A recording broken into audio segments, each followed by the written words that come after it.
এক মন্ত্রী ছিল, সে সবসময় শুধু বলে যে আল্লাহ যা করে ভালোর জন্যই করে। তো একবার রাজামশাইয়ের একটা আঙ্গুল কেটে গেল, কোন একটা কাজ করতে গিয়ে আঙ্গুলটা কেটে গেল। ওই টাইমে মন্ত্রী গিয়ে বলে, রাজামশাই মন খারাপ করবেন না, ডোন্ট বি আপসেট, আল্লাহ যা করে ভালোর জন্যই করে। এবার রাজামশাই তো রেগে গেছে যে এতদিন একা একা বক বক করতে কিছু বলি নাই, আমার আঙ্গুল কেটে গেল, এখানে ভালোর কি আছে? আচ্ছা, মন্ত্রীকে এবার বলতেছে, তো আল্লাহ যা করে ভালোর জন্য করে, তাই না? বলে হ্যাঁ। তো ঠিক আছে, যা, তোরে আজকে থেকে আমি জেলখানায় ঢুকিয়ে দিলাম। আল্লাহ যা করে ভালোর জন্যই করে, তার মানে জেলে যাওয়াটাও তোর জন্য ভালো। ঠিক আছে, যা, তোর মন্ত্রিত্বও কেড়ে নিলাম, জেলখানায় ঢুকিয়ে দিলাম। মন্ত্রী এবারও বলে, সমস্যা নাই, আল্লাহ যা করে ভালোর জন্যই করে।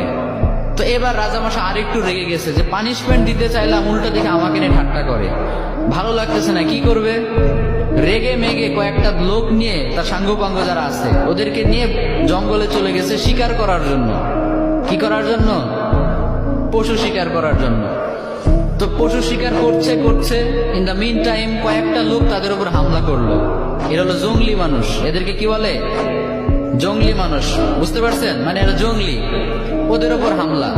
এই হামলা দেখে বাকি যারা ছিল রাজামশাই বাদে সবগুলো ভৌ দৌড়, এক দৌড়ে পলাই। চাচা আপন প্রাণ বাঁচা, নিজে বাঁচলে বাপের নাম, রাজামশাই মরলে মরুক, আমরা বাঁচি।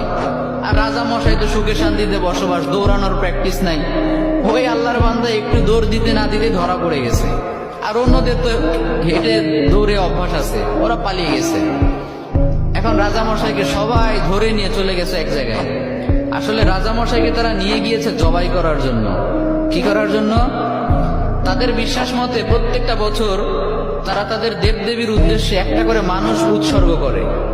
তাদের ধারণা হচ্ছে একটা করে মানুষ যদি আমরা প্রত্যেক বছর উৎসর্গ করি দেবদেবীদের জন্য, তাহলে পুরো বছরটা দেবদেবীরা আমাদেরকে সিকিউরিটি দিবে, নিরাপত্তা দিবে।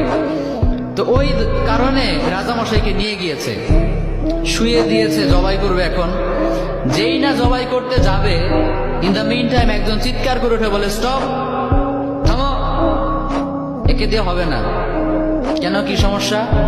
বলে, খেয়াল করে দেখো, এর একটা আঙ্গুল কাটা। সুবহানাল্লাহ পড়বেন না?